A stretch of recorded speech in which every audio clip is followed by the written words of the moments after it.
Imagine working 18-hour days, but still qualifying for food stamps. Local construction workers say that's what led them to walk off the job. Investigative reporter Ben Hall talked to some of those striking workers. Well, they say they're underpaid on projects that receive millions in tax incentives. Their claims now have the attention of some on the Metro Council.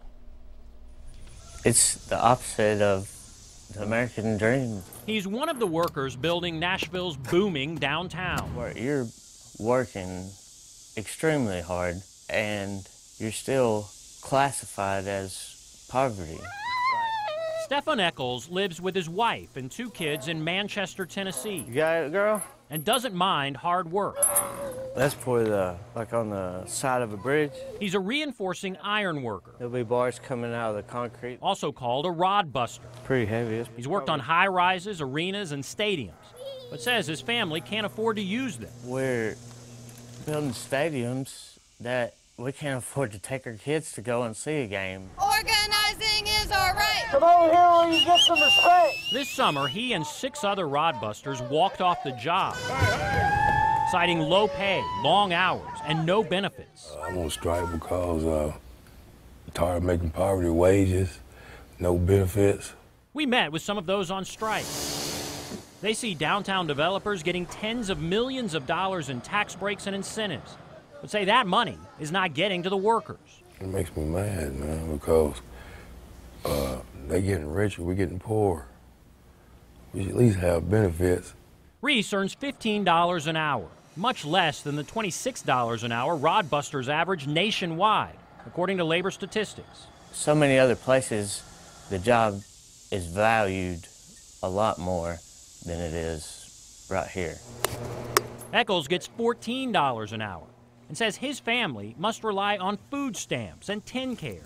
I should be able to provide for my family and not depend on government assistance. We get up in the morning about 4 o'clock, head to the gas station. The strikers work for a subcontractor located in Manchester, Tennessee. We get into the van, it's a clunker, fill up our gas and head off to Nashville. We followed this van on its nearly 1-hour drive into downtown. We cramp into this small vehicle, anywhere from 6 to 8 guys in one vehicle. The van took workers to the site of the new Westin Hotel, a project that received $16 million in tax increment financing from the city. They should be a minimum set standards for them to go by. The head of the Service Employees Union believes when developers get taxpayer money, workers should get basic protections. If they don't want to meet accountability standards, then they shouldn't be allowed to have the tax increment financing. What we really have to see is, what is the extent of the problem? But Metro's development agency questions whether tying labor conditions to tax incentives is appropriate. Clearly that's something that we could put into a deal. The question is, what's that going to cost? MDHA's deputy director says Metro already requires contractors to hire a certain percentage of minority businesses. I think trying to use tax increment as a tool to take care of labor issues is kind of a distortion of the intent of tax increment. See, like the metal poles holding up the beams under the wood here? But Eccles says the final straw for him was when he was injured on the job. I mean, I had my hard hat on, it still busted my head open, it hit me so hard. He says the foreman didn't take him to the hospital, just to the van. We should be treated with more respect.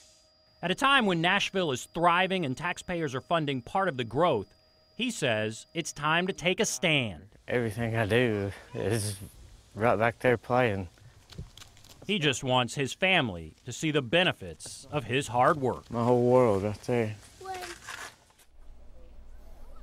16 council members signed this letter to the subcontractor where Eccles worked, urging him to meet with the workers. Workers add this is bigger than just one contractor and impacts a lot of projects getting tax breaks. Oh, for sure. Thanks so much, Ben. Well, council members sent that letter to several large developers downtown. They cited abject poverty and deplorable working conditions for some construction workers on downtown projects.